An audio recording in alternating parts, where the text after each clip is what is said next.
300 profumi. Ciao a tutti ragazzi, benvenuti in questo nuovo video, io sono Marco Di Lia e oggi voglio fare un piccolo vlog, un piccolo video chiacchierata in cui vi parlo della mia esperienza dopo che ho accumulato in questi anni 300 profumi. Ho fatto l'unboxing l'altro giorno di un ultimo profumo che mi è arrivato, siccome sono stato 3 settimane in Giappone, e per chi vuole vedere il mio vlog l'ho postato questa settimana, vi lascio il link in descrizione, o comunque il mio Instagram, se avete qualsiasi domanda, volete supportarmi o volete vedere il mio vlog, i video che ho fatto sul Giappone, le storie eccetera, ho un highlight apposta per quello, grazie mille.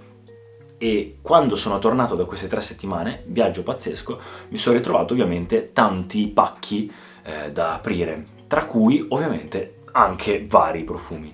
Lavorando un po' con i profumi, alla fine continuano ad arrivarmi un po' di tutto. Tant'è che negli anni sono arrivato ad accumulare uno di questi profumi che ho aperto era il 300° profumo. E voi mi dite: Marco, ma come fai a sapere che è il 300°?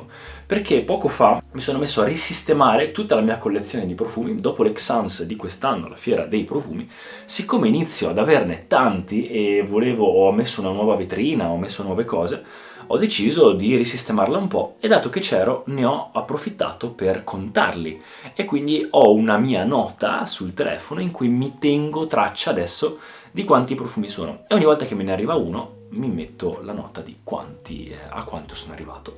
Non per fare il figo o far vedere: oh wow, quanti profumi hai, quanto sei bravo, wow. No, semplicemente per dare un valore a tutti i profumi che mi arrivano, perché sennò vanno nel dimenticatoio e diventa veramente un problema. Tant'è che adesso ve ne voglio parlare. Vi parlo dei pro, dei contro di avere così tanti profumi e che cosa ho imparato in questo percorso e che cosa vi consiglio a voi anche in questo journey, in questo viaggio nel mondo profumato. Allora, innanzitutto io non sono mai stato un accumulatore, anzi mi vedete che sono sempre vestito uguale, perché appunto se voi guardate nel mio armadio ho letteralmente tutte magliette nere, magliette bianche, tutte cose molto standard. E non mi piace accumulare cose, preferisco magari, ok, ricordi sì, quindi magari souvenir o cose le metto lì, però cerco e ogni tanto faccio anche una pulizia della mia stanza per eliminare un po' di cose in eccesso. E diciamo che anche per le cose essenziali, tipo skincare o le cose che faccio della mia routine, tendo a cercare, a preferire di avere l'essenziale per non avere troppe cose. Il problema è che nel momento in cui ho iniziato a fare video, tempo fa, ho iniziato a parlare inizialmente del mio percorso che stavo intraprendendo, quindi ho iniziato quando lavoravo nella moda, lavoravo come modello, facevo anche concorsi all'estero, quindi i ragazzi iniziavano a chiedermi: Marco, ma come iniziare nella moda? Come ti tieni i capelli? Come fai col fisico? E quindi ho iniziato a aprire il canale per rispondere un po' più facilmente a tutte queste domande che continuavano ad arrivarmi. E quindi all'inizio ovviamente iniziavo a parlare soprattutto di cura dal punto di vista esteriore, e io, per me, anche perché lavorando un po' con l'immagine, facevo anche tante ricerche per arrivare alla versione migliore di me, tant'è che quello che poi postavo sul canale erano anche i frutti delle mie ricerche e dell'esperienza che poi portavo provando nuove cose.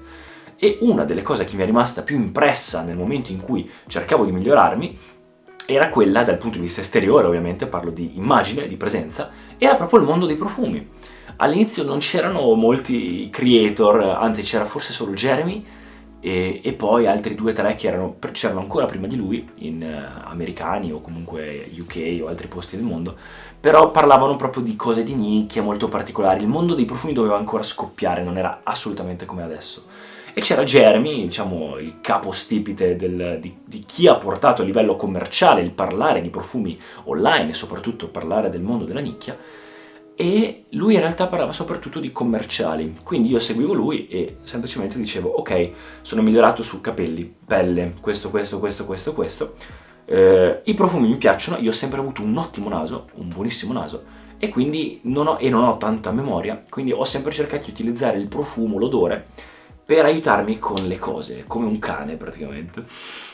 E quindi una delle cose che ho iniziato da quel momento era andare in profumeria con i consigli di queste persone online e andare a sentire queste fragranze, che è un po' quello che alla fine fate voi adesso guardando noi creator, a volte quando parliamo anche di profumi o di altro. Quindi c'era proprio questa esplorazione, quindi andavo da Sephora, da Douglas e si andava a sentire tutti i profumi, provarli eccetera. Avevo comprato i miei primi profumi, ovviamente io avevo già all'inizio io li condividevo con mio fratello, quindi i miei primi profumi, io ho un fratello più grande, li prendevo un po' da lui. Era un Versace Blue Jeans, era un Dior Fahrenheit, e il mio primo forse vero profumo che mi regalò una ragazza con cui stavo era un Hollister Wave o qualcosa del genere. E poi Dior Sauvage, il primo che mi sono comprato da solo, anni e anni fa, era quasi appena uscito forse. E da lì diciamo che è partito un po' tutto, e quando inizi a averne 2, 3, poi è finita, lo sapete benissimo, la collezione inizia a espandersi, inizi a cercare quello più perfetto, inizi a cercare quello per la situazione giusta, e poi inizia ovviamente il percorso. Io, siccome documentavo il mio percorso verso la versione migliore di me, volevo anche parlare di quello che mi succedeva in camera, sui social, ovviamente non potevo che non parlare dei profumi. All'inizio lo facevo in inglese perché non esisteva una community italiana. Poi, da quando ho iniziato a parlare di profumi, sempre di più, diciamo che non è mai stato il mio main topic. Comunque, ogni tanto ne parlo, è una mia passione, ma io parlo di me, di quello che piace a me, documentare il mio percorso. All'inizio era cura esteriore, adesso è anche cura interiore, quindi cura esteriore, cura interiore. Insomma, io documento il mio percorso, il mio canale si chiama Marco Delia. E quindi diciamo che quando ho incontrato per la prima volta la community italiana, quindi sono andato per la prima volta 2 o 3 anni fa, 3 anni fa forse, Alex Sanz a Milano, ho incontrato Alex, ho incontrato Sinister, Matilda, Vanessa Caputo, che poi adesso era diventata la manager, ho incontrato, diciamo, persone dell'ambito che già ci lavoravano, e vedevo che si stava formando un vero e proprio mondo nuovo dei profumi, soprattutto qua in Italia, che siamo un po' la patria, insieme alla Francia, dei profumi, tantissimi brand nuovi di nicchia. Si iniziava con TikTok a parlare di nicchia alle masse, quindi soprattutto Alex, che era molto bravo, come Jeremy, a portare un argomento così difficile da portare sui social alla massa, ha iniziato a portare tanti ragazzi, tanta gente nuova sui social, e quindi io mi sono unito a questa cosa, e ovviamente è diventata un po' una cosa lavorativa. Ho iniziato a parlare un po' più italiano, proprio anche grazie ai loro consigli, per poter collaborare con le aziende, poter iniziare a lavorare, perché il mio obiettivo, sì, è vero, documentare sui social il mio percorso, ma è comunque anche cercare di portare avanti i miei obiettivi, tra cui anche il poter essere libero dal punto di vista finanziario. Non è il voler diventare iper ricchi, ma se voglio seguire i miei sogni devo avere un minimo di libertà dal punto di vista di tempo e luogo, e quindi non posso permettermi di andare in ufficio se voglio fare, non so, una scuola di recitazione, o se voglio andarmene a Tokyo, o se voglio andarmene, se voglio aprire un'azienda. È difficile, cioè si può fare comunque, ma se posso guadagnare facendo quello che mi piace, o comunque parlando di una delle mie passioni, insieme alle cose che tratto sul mio canale, quindi comunque parlandone, perché no? E quindi ho iniziato. E quando inizi a collaborare con un'azienda, poi la cosa si sparge, e inizi a collaborare con più aziende, e inizi a entrare in questo mondo diciamo, di testa. E soprattutto io, conoscendo quelle persone lì giuste, ho incontrato subito le persone giuste, è come se fossi entrato subito nella serie A dei profumi di colpo in Italia, e quindi mi sono ritrovato ad avere tante collaborazioni, gente che mi voleva spedire le proprie cose, non solo di profumi, ma in tante cose. La prima collaborazione che feci addirittura era con Jeremy Fragrance, proprio quando ho fatto uscire il suo Office, la sua linea di profumi, e io fui la prima persona che online fece la recensione di Office in inglese, e quindi avevo preso un sacco di follower anche da quel momento lì, tant'è che quando poi alle fiere ho incontrato Jeremy, ho incontrato Demi Rowling, ho incontrato tutti i creator anche esteri, tutti mi riconoscevano, ho fatto amicizia con tutti proprio grazie a quei video lì, in cui avevo portato un po' di Italia anche nel mondo, e forse lo rifarò anche più avanti, inizierò a fare contenuti di nuovo sempre un po' più misti.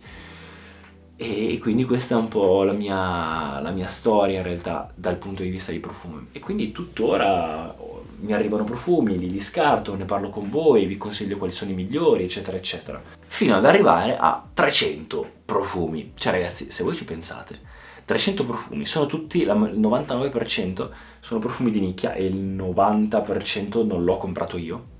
anzi 95% non l'ho comprato forse.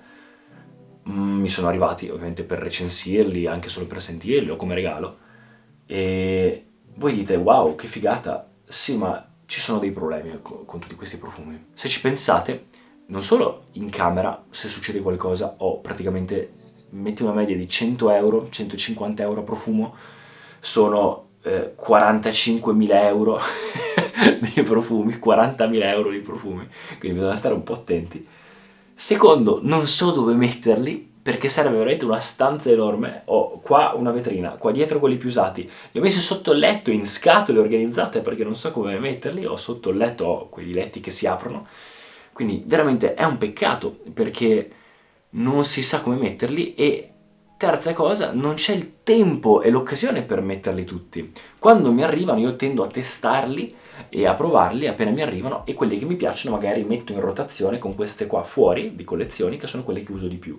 Ma il problema è che sì, io passo tanto tempo in camera perché comunque lavoro qui, faccio tutto qui, faccio meditazione qua, mi alleno, quindi non ho tantissime occasioni per stare fuori e testarli, se no magari la palestra, l'allenamento, magari alla sera, a volte quando esco, il weekend. E quindi non ho così tante occasioni per testare i profumi quante le occasioni in cui esco, quindi è un peccato.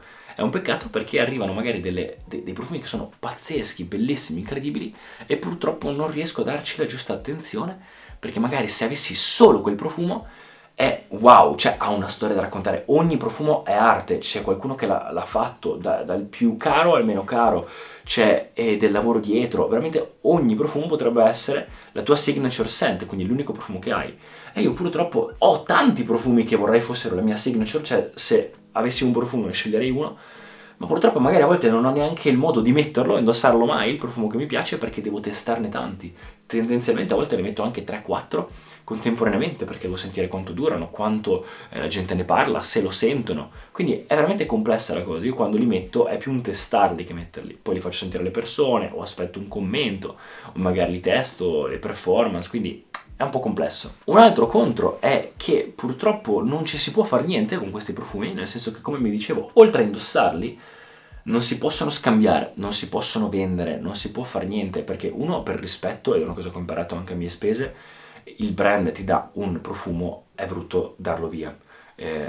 Magari lo si può far utilizzare, io a volte lo do ai miei genitori che sono qui con me, mia madre mi dice posso usare questo profumo? Certo, puoi usarlo quanto vuoi, quindi quello sì, ma venderli o darli non puoi farlo, quindi anche tu dici vabbè Marco hai un sacco di soldi, cioè hai tutte queste cose qua, dalli. In realtà no, perché magari a volte ti servono, il brand ti chiede se ce l'hai o non ce l'hai, poi è anche brutto nei confronti del brand e inoltre sono bellissimi, cioè è bello averli. Come vi dicevo è solo a volte un peccato, però come qualsiasi collezione, perché alla fine diventi un collezionista anche senza volerlo, alla fine un po' tutte le collezioni funzionano così, lo apprezzi è lì ed è quello che è. E voi dite, sì ma c'è anche l'altro contro, che poi i profumi non durano per sempre. E quello è vero, anche quello è il problema è che soprattutto se lo si apre, lo si mette così esposto e lo si utilizza per un po' e poi lo si lascia lì, diciamo che il profumo non dura per sempre, dura tanto, non per sempre, quindi cerco di, quando lo utilizzo, utilizzarne tanto, o farlo usare qui in giro, o farlo cioè cerco di usarli comunque per quello che posso. E anche se uno volesse venderli, ma chi è che te li compra? Cioè un profumo da 1.000 euro come quello di Spirit of Kings, tu dici sì 1.000 euro, wow rivendilo. Prima di tutto ve l'ho detto, non si può, è brutto da fare e mi piace averlo, quindi anche se uno volesse fare la pazzia e lo sciocco, ma chi è che te lo compra? Cioè chi è che ti compra tutti questi profumi? Quindi anche fosse, è vero che il valore monetario potrebbe essere così, ma in realtà è più un valore affettivo, cosa che non vuoi separartene, e in più nessuno ti comprerebbe una cosa così, o magari puoi provare a venderli a metà prezzo o iper svenduti su qualche sito particolare o qualche gruppo Facebook, ma vale la pena? No, cioè ci vuole una vita per niente e in più non è neanche bello a livello etico. E in più ci tieni alla fine i profumi, cioè a me piacciono, quindi è anche brutto venderli, è solo un peccato che non posso usarli tutti. Quindi questi sono un po' i contro, i pro ovviamente che hai tantissima scelta e che ci puoi lavorare, li puoi far vedere, ogni video puoi far vedere tante cose, li puoi testare, li puoi mischiare, puoi provare tante cose. E ovviamente sì, ci sono dei profumi preferiti, ci sono dei profumi meno preferiti, ci sono dei profumi che utilizzo di più, magari una rotazione di profumi, e al momento, ad esempio, uno che utilizzo tanto è questo. Ho fatto poco fa la lista dei miei preferiti, ma ad esempio questo qua mi piace tantissimo, Mortal Skin. Questo io lo utilizzerei sempre, forse se dovessi averne uno, mamma mia, sceglierei questo. Poi questo qua di Spirit of Kings, Valor, questo è pazzesco. O anche The Wood for Greatness, mi sta piacendo tanto. E anche quelli di Kajal sono cose sicure, sai che quando lo metti la gente ti nota, è pazzesco, fruttato, bellissimi, quindi molto, un po' piaccioni. Quindi ce n'è uno per ogni genere. Ho profumi che sanno di cose buone, o profumi che sanno di cose cattive, o profumi che costano tanto. Questo qua penso che sia questo il più costoso, questo costa sui 1000 euro, ma ne ho anche un altro, che è questo qui di Tiziana Terenzi, ed è un attar 30 ml o pochissimi ml, e va a costare 800 e passa euro. Ho profumi che sanno di tomba letteralmente, profumi, c'è Sadonaso, ho profumi di ogni tipo, ogni genere, quindi è pazzesco. E dopo tutta questa esperienza, che cosa posso darvi come consiglio? Allora, vi do dei consigli. Il primo consiglio: quanti profumi prendere? Innanzitutto, bastano 3 profumi per iniziare qualsiasi collezione. Un profumo per occasioni calde, occasioni di giorno e primavera, estate. Quindi un profumo fresco, come ad esempio un Prada L'Homme, qualcosa per il lavoro, qualcosa così. All'opposto, quindi l'altro lato della medaglia, un profumo caldo, speziato per situazioni fredde, per l'inverno, per l'autunno, per le serate, qualcosa di strong che deve sentirsi anche in un'aria fredda, oppure per le serate in cui tanta gente indossa il profumo, qualcosa come ad esempio Spice Bomb di Viktor Rolf. E poi un terzo profumo che è quello delle occasioni speciali, quindi qualcosa che piace a te, una signature, qualcosa per cui vuoi farti sentire. Un profumo in realtà andrebbe cambiato ogni sera, ogni giorno, in base anche a cosa vuoi esprimere, quindi l'intenzione del momento. Ci sono giorni in cui vuoi sapere magari di prete, giorni in cui vuoi sapere di bambina, giorni in cui vuoi sapere di uomo di successo, giorni in cui vuoi avere anche un odore per te che magari agli altri non piace, dipende, giorni in cui non vuoi indossare un profumo, quindi dipende anche dall'intenzione. Comunque un profumo speciale per te, come ad esempio può essere Oud Wood o un profumo di nicchia, se andate a scegliere la nicchia. Quindi 3 profumi. Seconda cosa che consiglio: dove prendere i profumi?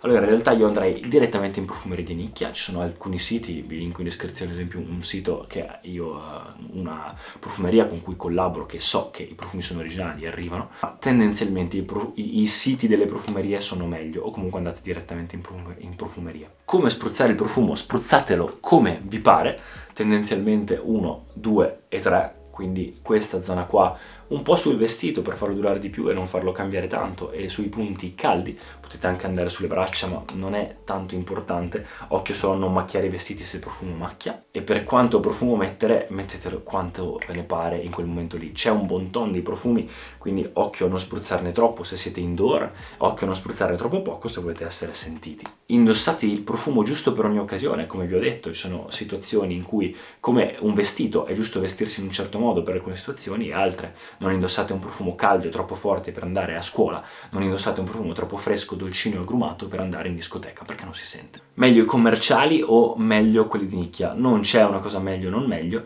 tendenzialmente il percorso di sviluppo parte dalla profumeria commerciale tradizionale di Sephora, Douglas, i designer, per poi arrivare invece alla profumeria artistica, anche se in Italia c'è un po' un mix, ma sono assolutamente uguali, con 2 target diversi. Un profumo deve durare tanto per essere di qualità? Assolutamente no. Sono profumi che durano poco apposta, perché si vuole creare una bolla attorno a sé. Profumi eleganti, non sono troppo strong, e durata non significa che sia un profumo migliore, anzi a volte è anche meglio lasciare un po' di mistero, una scia attorno a sé che non sia troppo forte. Altre volte invece si vuole farsi notare tanto in alcune situazioni. Eau de toilette o de parfum, cosa scegliere? Anche lì dipende dal profumo. Concentrazione non significa per forza che le performance, ovvero quanto dura il profumo, quanto sente, sia di più.